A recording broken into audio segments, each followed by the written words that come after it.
Hello, my fellow chatterers. Are you ready for another quest? Last time we created a character, earned her tools. Did she pass her classes? Read enough books? Has she made it to the Autumn Equinox in ORILIUM? Hello, my fellow chatterers, and those who quest for the best books, and anyone else who's popped in because you're curious or you're lost. I'm Chatty and welcome to my channel, Chatty the Mad Chatter, where today I will be chatting madly away about the next part of the magical Readathon, which is a readathon created by G from Book Roast. And it's incredible. The amount of imagination and the hard work and creativity she puts into this is just pure genius, and I'm so excited to be coming back for another round. So once again, we are doing a one-shot no edit. So here we go. The pause button is going to help us a lot today. Wish me luck. It could all go horribly wrong, but cheers. So I will be linking all of the links to G's channel and her announcement videos. So if you've never heard of this before and want to know more, you can definitely check those out. And you really should, because it's amazing. Even if you don't want to join the readathon, just go and look at her videos. Like, she's created this whole world. It's got maps, it's got history, it could be a novel, quite frankly. It's astounding. So essentially what she's done is she is set in this magical land, Eldia, ORILIUM, which is a magical university, and you can create a character and go and do studies, and it all kind of links to book prompts. And you can get as involved or as not involved as you want to. Some people have drawn out the characters, created them, given them backstories, dressing up as them, got really into it. Others are literally just assigning books to prompts and just reading because it's fun. So, you know, you can fall anywhere you like in between that. G is very clear that this is about having fun. Like, if you've never heard of this before, you don't have to do all of the reading challenges up until this point. You can just join in now. It's all about having fun. It's all about enjoying reading. So, you know, don't stress yourself out about it, basically, is what she says. I was hoping to do a wrap up of kind of where I'd come so far on my journey in ORILIUM, and then kind of go on to my potential TBR. But I've got 8 pages of notes. I was like, that is far too long for one video, especially when I'm going to be pausing as I kind of dip in and out of different locations, which is kind of the compromise I have for my editing. I'm really sad. I was hoping, because my parents have come to visit me, my mum brought her laptop, I would be able to transfer some files and do some editing on her computer. But unfortunately, the ancient technique that I use from Windows Movie Maker no longer exists in that form, and she doesn't have it on her computer, so I can't upload different files, which means I still have all this unused footage of me dressed as my character, wandering around in the woods pretending to study. Which I may use at some point, I may not, but at the moment I can't do what I was hoping to do, like introduce my character, talk about the books, similar to what I did on my first quest video, which I will link here. This is when I was getting excited for the gear up part of it, where we'd done the novice pass. We're getting close to finishing character creation, ready for the first spring equinox that happened in April. So I had a lot of fun with that video, but no, can't do it for this one. There's no quest, there's no amusing voiceover and me tromping around through forests this time. So we're just gonna have to make do with what we have. But I have included me as my character in the thumbnail, so that's one thing anyway. And I will be looking at my notes because I can't edit this, so you're just gonna have to cope with page shuffling and me checking that I've said everything I wanted to say. Yeah, so basically go and check out G's video. She's amazing, it's astounding. It will give you all the information you need for what this readathon is all about.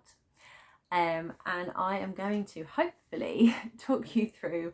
So yeah, and then I couldn't use some of the footage I had previously because I can't link it all and edit it up, and it was like too bitty to be an individual video. So I will give you an update on whether or not I managed to read all the books to create a character, read all the books needed for Gear Up, and then let you know about my spring equinox and if my character did pass all her classes in order to be able to get to take on a higher level of those classes in the autumn equinox. So essentially what it is you are given subjects, and each subject is linked to a prompt, and you can choose a magical career that you're trying to get towards as to which subjects you should read. I think some people like to read all of the subjects because they really enjoy pushing themselves and doing that. I was stuck between a couple. I couldn't decide whether my character preferred Rift Architect or a Dream Weaver. Weaver or Walker? Can't remember what I'm studying now. Where am I? Dreamweaver. So I couldn't decide between the two, but luckily 4 of the prompts overlapped, so I just read for both of them. And then I'm going to do another video where I talk about my potential TBR for the upcoming autumn equinox, where you then have a list under your chosen subject of what grades you need to hit in certain subjects. So there are 3 grades. There is ordinary, qualified, and distinguished. So if it's ordinary, you just need to read the ordinary prompt. If it's qualified, you read the ordinary and the qualified prompt. And if it's distinguished, you read the ordinary, qualified, and distinguished prompt. So it's like higher levels of. So that's what we're going to be aiming for. But first of all, let's see if I managed to read the books for my character creation. My character is called Mogrog Ithshire, and she is a wildling. So the first book I had to read was a book that was set outside. And for that I read The Bear and the Nightingale, which worked perfectly. It's written by Catherine Arden, and it is an adult fantasy, and it is set mainly outside. It is set in medieval Russia. It has got sort of pagan spirits, demons, gods called Chiroti, and the main character Vasya spends most of her time outside in the woods with these beings, and it has got a very much a nature outdoorsy feel. So, 1 complete. Mogrog is from the region or the continent Etheria. So for that I had to read a book featuring Fae characters.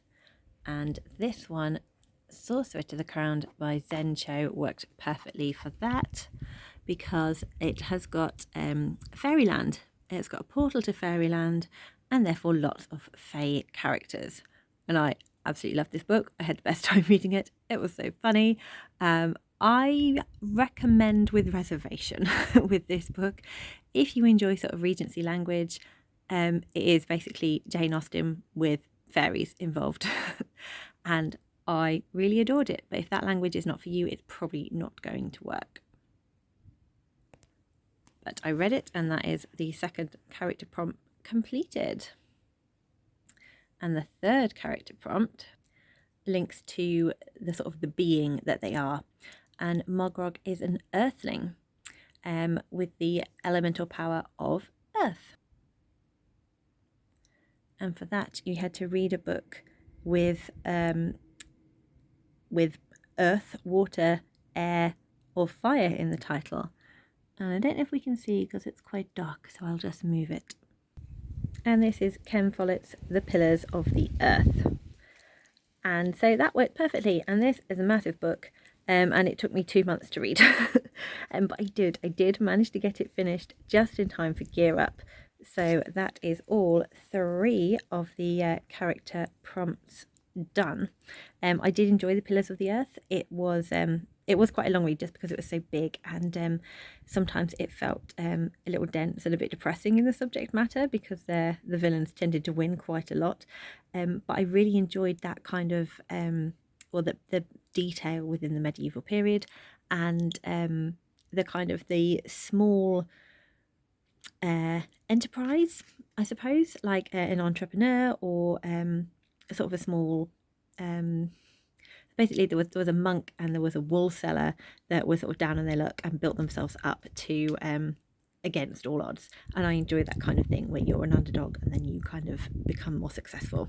And there was quite a lot of kind of violence and some of the characters, it was very clear that these are the bad guys, and I felt it was sometimes a little bit overdone, and some of the violence was a bit gratuitous, especially when the violence was against women. But I did enjoy the female characters, and they did show strength. I think we just could have done with toning down the violence, in my opinion, but that is just my opinion, and overall I did really enjoy it. So Etheria is the sort of green ethereal land, which is why the Fae was the prompt for that one, and it's very nature focused, which has kind of helped with my thoughts behind my character. As an Earthling, she's really up for anything that has trees, soil, shrubs, growth. She's having her best gardening and eco warrior life. On Etheria, it seemed like the right continent for her to be in, as it was like the most one linked to the most kind of nature focused one. Earthlings are a very ancient race and they have that elemental power, and I do enjoy elemental powers. Her surname, Ithshare, comes from the fact that this is a bit that I've enjoyed fabricating for myself, finding out a bit more about her. That the nurture trees that the Earthlings are born under, they all have different names, and your surname is linked to the nurture tree you were born under. So she was born under the Shire tree, so became Mogwag Ithshire. She wants to learn more and wants to be able to give more. So she took the novice path to try and improve on her magic. Most Earthlings are quite content to kind of stay where they are and just keep focusing on supporting plant life and helping the growth, and they don't like to move too far away from the plants and shrubs and trees and kind of the green spaces that they are responsible for and sort of looking after. A little bit sort of like dryads and nairs and satyrs and that kind of thing, where they're very much kind of happy to be amongst the nature places that they are living in. But Morgrog felt that more could be done to nature is sort of declining, and she wants to do more to protect it and find out more about it and enhance all her powers. So she takes a big decision to go on the novice path to ORILIUM, and wants to enhance her earth magic to be able to better serve her community and help her people. So on the novice path, Margaret could have been sorted into two of the different guilds from the decisions that she made on the way. This was such a fun part that she created, where as you go down the novice path, you make certain decisions and you make a note of them, and at the end she does kind of like a reveal of which ones you chose will then link up to a particular guild. So you were sorted into your guilds, which was so much fun. Again, go and look at G's channel, go look at all that stuff if you've missed out. Have a little go, it's lots of fun.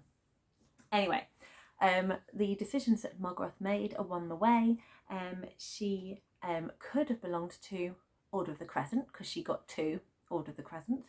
She could have belonged to the Mindwalkers because she got 2 of those, and then she got 1 answer for the Activists. Activists? No, Archivists. Can't speak. So as a tie between Order of the Crescent and the Mindwalkers, and she spent a long time thinking about this because she just presumed, because of who she is, she would be in the Order of the Crescent.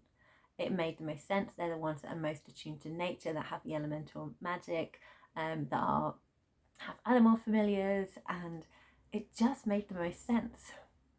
But, Margrog was someone who left what was normal and safe and went and chose adventure and risk.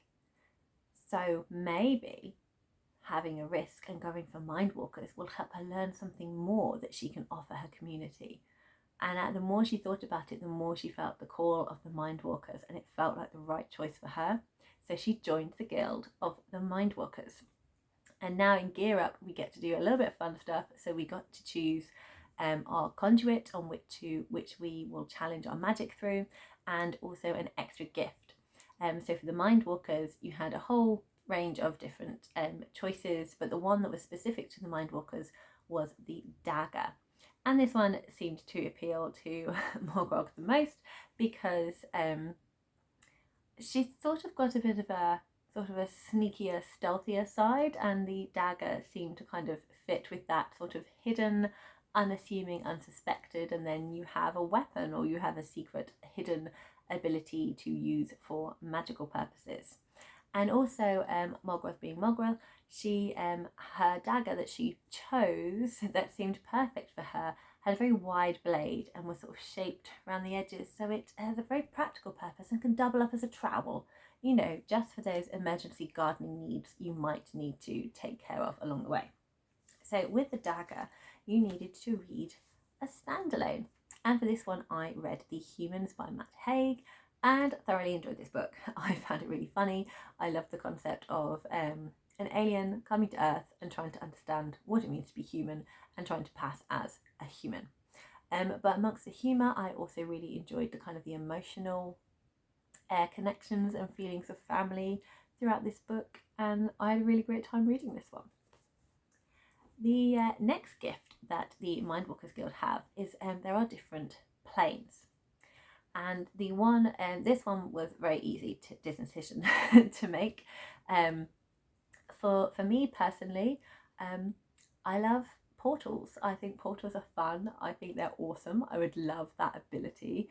So with all the different planes you could have, the plane of Aspelt was the ability to open a portal and go anywhere else you like in Eldia, just like that. So I thought that was cool. And luckily, Morgoth agreed with me because she also thought this ability is going to be the best for her. She's interested in botany, in caring for plants, preserving, protecting. So to be able to get across the world and kind of look at different breeds and just be able to be with other people and get back to studying and things as quickly as possible, or to be able to go and seek help for something that is dangerous, it just seemed like the perfect ability to have.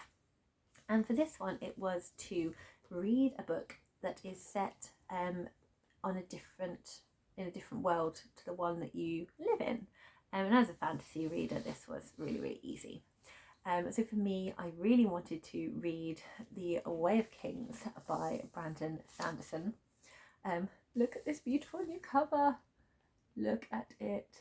It is so pretty. There's a little Kaladin there, and the storm is coming. So yes, I wanted to read Way of Kings for this prompt because it's my favourite fantasy book. I love this world. I thought it was just absolutely perfect. However, it's a very massive book. I was not getting through it that easily because have you seen how beautiful it is? It's so pretty. And this is my reread of this, and I wanted to reread from the pretty one because I wanted that experience of reading the beautiful book. Whereas I usually I had the paperbacks for my first read, and it's a lot easier to read from paperbacks that you don't mind getting dog-eared or kind of thrown around. This wants to be protected. So it was quite hard giving myself the time to be able to read where I am just sitting and enjoying reading. I do a lot of my reading kind of snatching it here and there because I've got 2 children and it's just very busy and chaotic, so my book will follow me around, and when I have a moment I will take it and I will open it and read a bit. And it doesn't work for this one, so I really wasn't getting it read. So I changed it to Warbreaker. This isn't Warbreaker. This is a placeholder that I'm using because Warbreaker is my brother's and I have now given it back to him, so I don't have it anymore. So it's also Sanderson. It also has a fantastic world that's really interesting, a very unique magic system. And it was a book that I really wanted to read this year. I hadn't read Warbreaker before, so it did work perfectly. And I loved that book. I had a brilliant time with it. I really enjoyed the characters. I had a favourite, and I can't remember his name now, but he was one of the gods. One of the gods that was funny. I'm sure you'll understand who that was if you've read it, and I really apologise for not knowing his name. Anyway, really enjoyed him. I enjoyed the sisters. I enjoyed the changes they went on. The magic system was insane. Like, it was just so cool and so clever, and I really love the hard magic systems that Brandon Sanderson has, where it has limitations and you know what they are, so everything kind of makes sense. There's no because magic, and in those it's like you have to still work at it. Anyway, loved that, marvellous. So she has her gifts, she has it, she's ready, she's set to study, she's in there, she's got a dormitory, she's got a guild, she's sharpened her quills. Did she read all her classes? That is the question. That is the crucial point that we need to find out to know if we can continue to the autumn equinox. Wait, before we get there, I've forgotten some very important things. As I was saying earlier, about choosing between a Rift Architect and a Dream Weaver, deciding which of those would be the best career choices for her. So I decided that, no, she decided, not me, this is her career choice, that actually she thought the career that is calling to her the most, that she feels is going to be most useful for her, is the Dreamweaver. But she's not going to be open about it. Like I said, she's a bit sneaky. She's going to pretend that she's, to her family and friends and everyone around, that she's using a more typical path as a cover, because a Dreamweaver, unless they are doing a specific role, is a bit suspicious because of their abilities and their powers. So in the official use, working with healers and having patient consent, they can help patients kind of move away from the pain whilst the healer works on them. They have permission to go into their dreams and soothe them and help them through. But the healing humans is not something that Morgrog is interested in. She's Earth Girl, she's Eco Warrior, she's much more plant focused. If it's not got roots and leaves, she can kind of take it or leave it. So she wants to kind of take more of the unofficial dream weaving route, which others are naturally very dubious of, because you don't really want someone getting into your dreams and influencing you, which is exactly what she wants to do. So she wants to encourage others to be more environmentally conscientious, to be able to save her trees and plants from people. She wants to be able to drop all those hints and give that drip, drip, drip feed in people's dreams that, maybe they should pick up litter and not just drop it on the floor. Maybe they should consider using less plastics. Maybe they should not wee in the pool. She wants to have the world a nicer place environmentally and save the planet.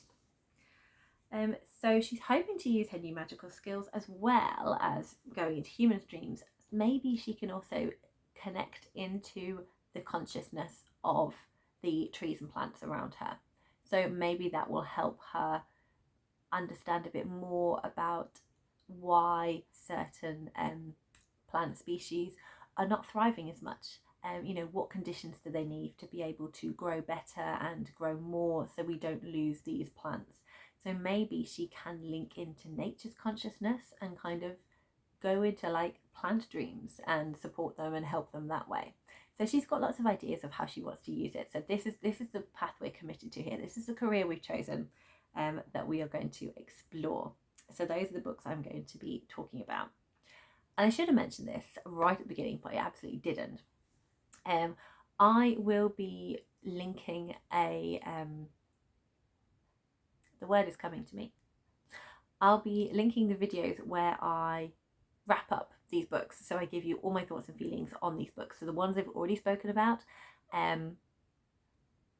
but not some of them, because I couldn't upload that video because I edited it and then couldn't upload it. So yeah, my March wrap up never happened. But the ones that did happen, I will link those ones too, so you can see more of my thoughts and feelings if you're interested in those. And I will also be putting the Storygraph links in the description box as well. So if you want to know more about these books and you want a better synopsis than what I'm giving, then go and look at that, because I guarantee the synopsis will be better, because I'm not great with synopsises. Also, if you're thinking about reading these, it will on Storygraph give you links to trigger warnings. So it will tell you if you avoid certain books that have a certain subject matter in them, whether or not this is the right book for you. It will do different levels of like graphic, moderate and mild, so you know how much it might go into it, and then you can make that safe decision of whether or not you should read this book or whether it's going to be okay. So do check all of that out. And now we are going to go and see, did Mogwog pass her spring equinox? Did she read all those books? Let's find out. So the first area of study that she had to undertake was alchemy. And for that, they were studying the potion of infatuation and needed to read a romance novel. And for that, I read not A Court of Mist and Fury, but A Court of Thorns and Roses. But it was a library book, so I don't have it. So there we go. So for all intents and purposes, this is A Court of Thorns and Roses. Can I balance it here, or am I going to start a fire? I can just about balance it. We'll go with that. We'll go with that. Yes, so this has a romance in it, and it was fine. It was kind of what I thought it might be. It was my first Sarah J. Maas. It did what it did. It was all right. I'm continuing reading the series, and I have wrap-ups if you're interested. Not my favourite romance, but it was a fun ride. There we go. Placeholder for the alchemy class. And then the next class that I had to undertake was the art of illusion, and they were studying mirror image. And for that, you had to read a book with a trope that you like. And one of the tropes that I really enjoy is the found family trope. So the book I chose to read was Brandon Sanderson's The Way of Kings, Part 2. So as I said earlier, I was trying to reread The Way of Kings. And in March, I managed to read Part 1. So in April, I still had Part 2 to read. And because it's in 2 parts, I thought, well, why not count it as Part 2 as this book, even though I was reading it from the beautiful US hardback that I've already showed you. So yes, this was my found family. And Bridge 4 is just one of the best found families ever. And I had an amazing time rereading this. So we can add it to the pile. 2 classes completed. The next class was astronomy, and they were studying basic asteroids and comets. And from that, you had to read a book that was at the top of your TBR pile. And for me, it was a book that I should have read in March, but never did. So I'm just dropping it behind the scenes. And that was The Ruin of Kings by Jen Lyons. Again, it's another reread for me, but I'm doing a read along with some people on Shelf Space. We are reading the Chorus of Dragons series, and I definitely wanted to reread the first 2 books before continuing with the third. And I'm so pleased I did, and I loved it so much more on the reread. I really enjoyed it the first time I read it, but then now I knew what it was about and kind of the way it was going, and I knew that I did love the characters eventually, then it just made it a lot easier to read this time round, and I adored it. It is so sarky, it's so much fun. It does not have a linear plot, so it's not for everyone, but I loved it. 3 classes complete. Then we had Conjuration, and that was to read, so they were studying Conjuring of Light. So we needed to read a book with a source of light on the cover. And so I read Rainbow Grey by Laura Ellen Anderson. And as well as this wonderful rainbow stick that Ray Gray has on the cover, we also have lightning, which is a source of light. So that worked perfectly. Rainbow Grey is a children's middle grade. I don't think I said the other 2 previously were adult epic fantasy, but they're adult epic fantasy. Court of Thorns and Roses is romantic fantasy romance. This is middle grade fantasy, and it's sort of within the 5 to 8 age range, I would say, but it's brilliant. I love the world. I find the characters adorable. It was such a cute and fun read, and I really enjoyed all the characters.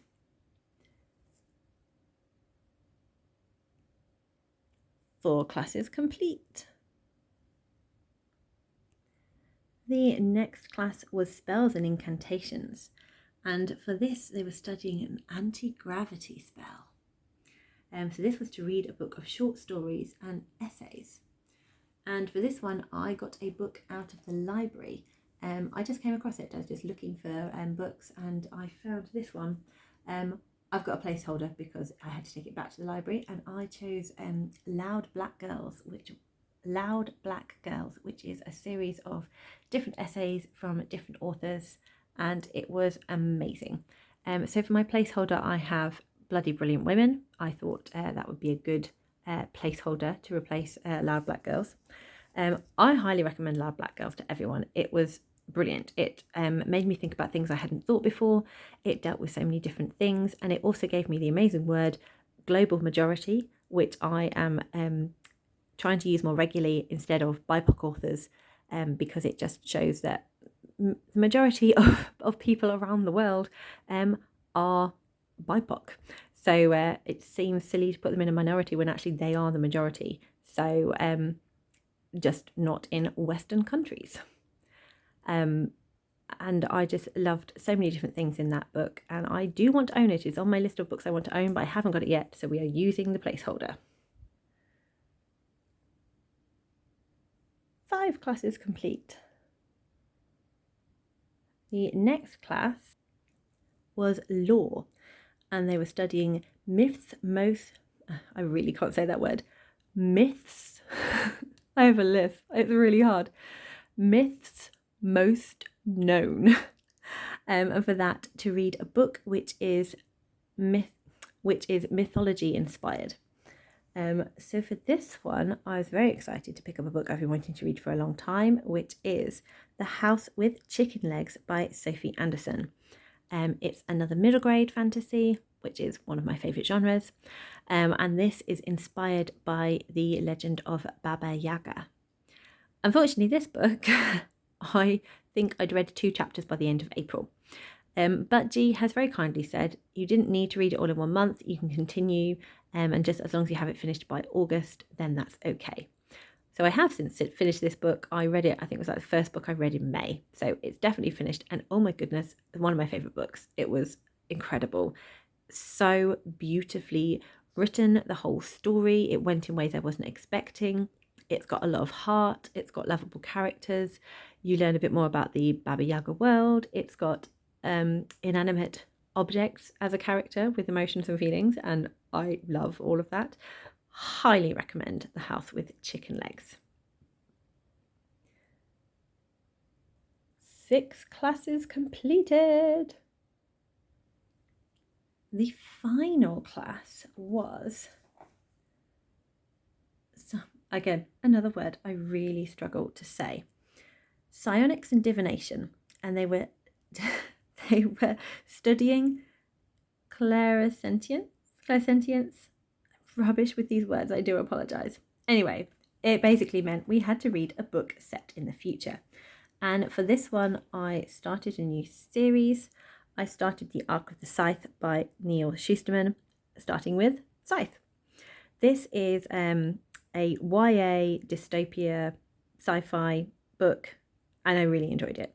I really enjoyed the 2 protagonists in here. I really liked the themes and sort of the questions of, if you have, conquered death in your society, are you just existing, or are you trying to better yourself and better the world and try and do something worthwhile? It was really fascinating. So we're following 2 trainee scythes about... they basically cull humans because they've conquered death and there's no other way to die. Even if you kill yourself, you will be revived at a revival centre.